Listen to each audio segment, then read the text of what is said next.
There are people who don't steal for money, believe it or not. Some believe they can control the situation. Some think they are smarter than the system. And one of them wanted to prove to his ex-wife that he wasn't as incapable as she believed. In 2008, in Kragujevac, Serbia, a bank employee decided to try exactly that.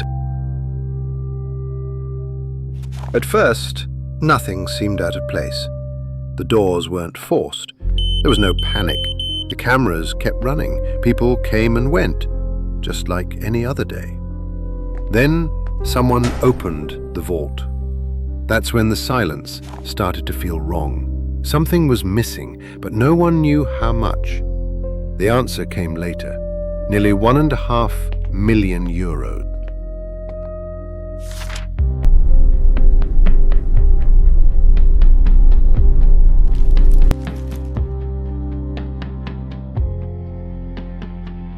Alexander Spasic, a bank employee, left the bank that morning at around 10 o'clock, carrying the same bag everyone was used to seeing. For months, he brought it with him almost every day. He said it held things for his children. No one asked questions. On the day the bag was filled with money, it looked exactly the same as it always had. The system is late.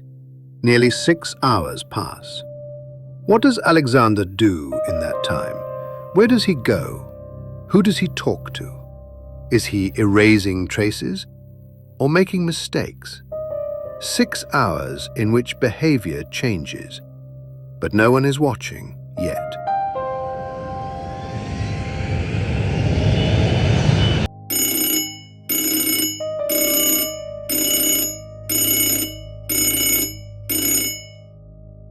When the case is reported, the answer comes immediately. No search, no mystery. The name is spoken without hesitation.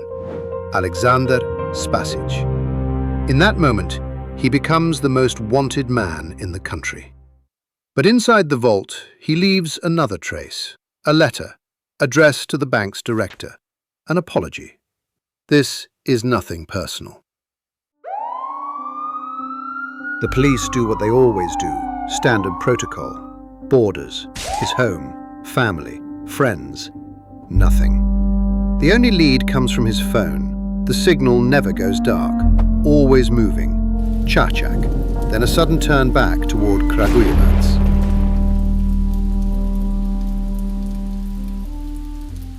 But the police were already waiting for Alexander, at the point they knew he'd have to pass. One taxi is stopped. Inside, only the driver. On the back seat, the phone. And then it becomes clear. Alexander isn't running. He's moving the markers. He's directing the search, at least for now. In the conversation with the taxi driver, the investigators realize the detail that changes everything.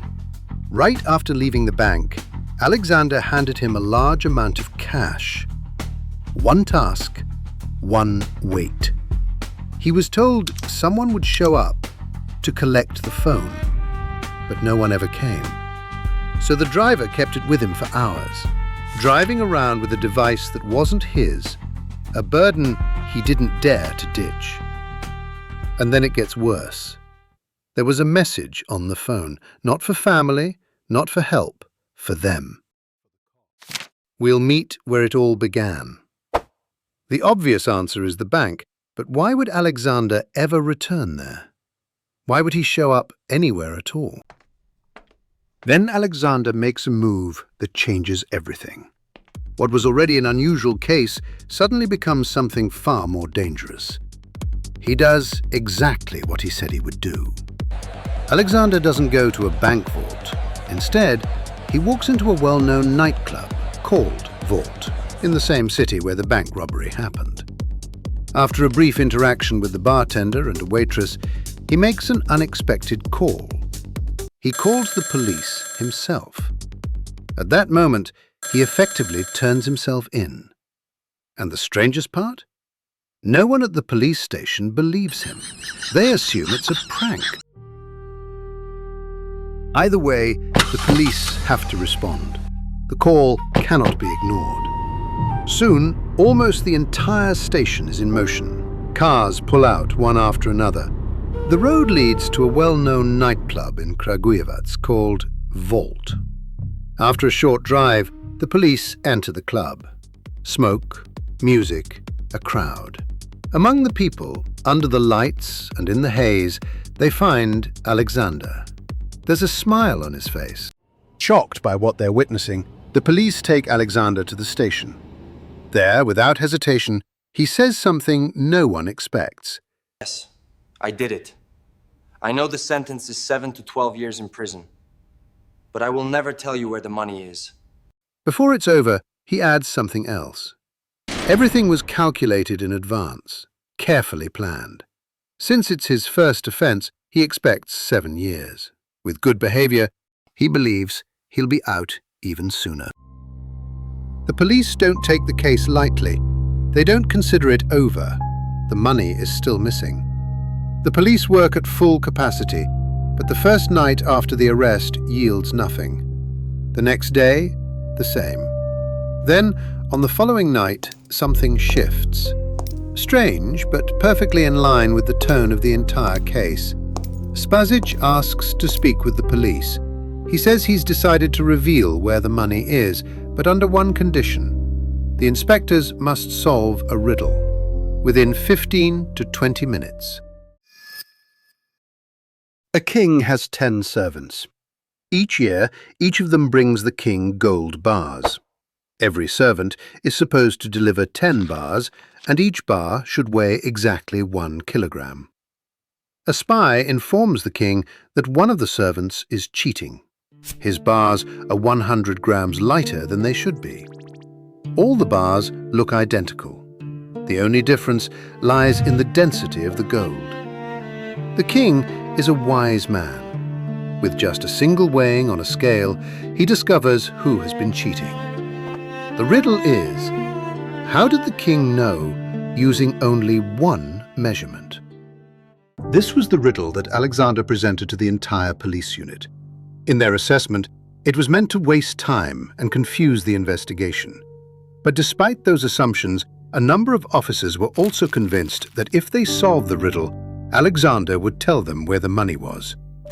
One of the officers assumed that the riddle had already been told within Alexander's own circle, and that turned out to be true. However, when they presented him with the solution, Spasic said it was too late. More than 30 hours had passed since Spasic was taken into custody, yet there was still no trace of the money. The police searched the city thoroughly. Among the flood of information, one detail stood out.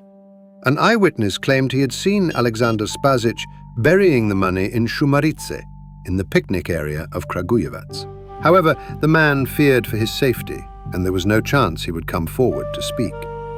The police didn't have much, but they knew it was an older man, a pensioner, who walked his dog in Shumarice and lived in one of the suburban neighborhoods. You can imagine how many people that description covered. After serious operational work, they did manage to find such a man. At first, the man was unsure if he wanted to talk. After a brief hesitation, he decided to say what he had seen and what weighed on him.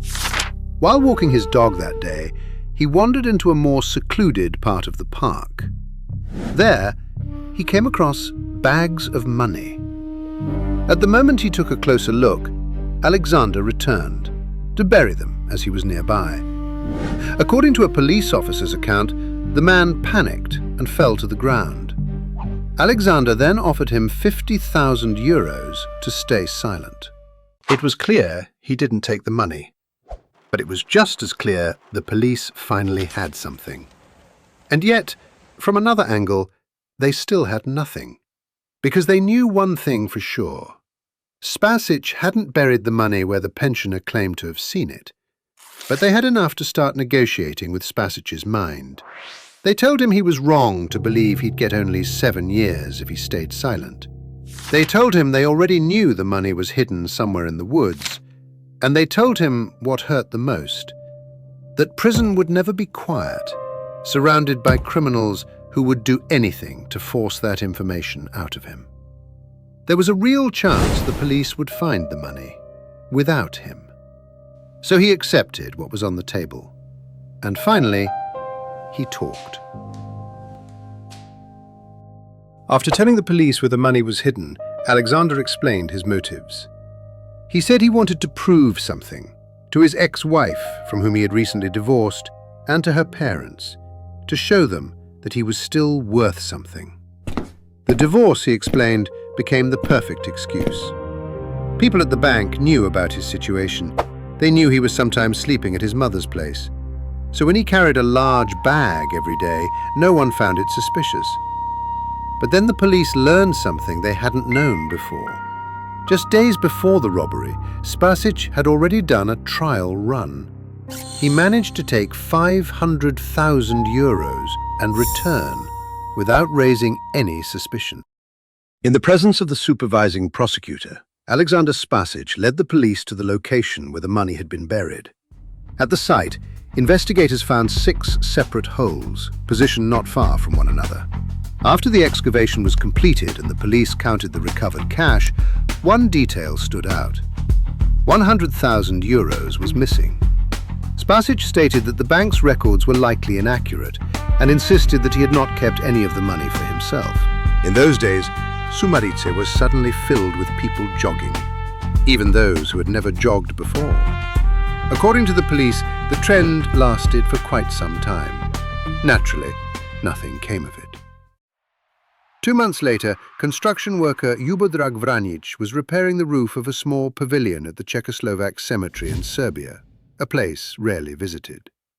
While replacing roof tiles, he noticed a small bundle with a bank's name written on it. It quickly became clear that it contained money.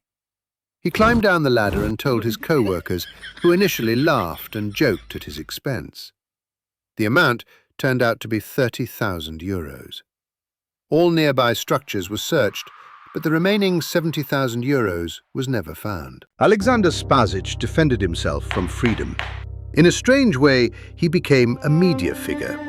Some police officers even sympathized with him, not because of the crime, but because of a gesture. A former colleague at the bank lost his job after the robbery. According to a police officer, after revealing where the money was hidden, Spasic asked investigators to request that the colleague be reinstated.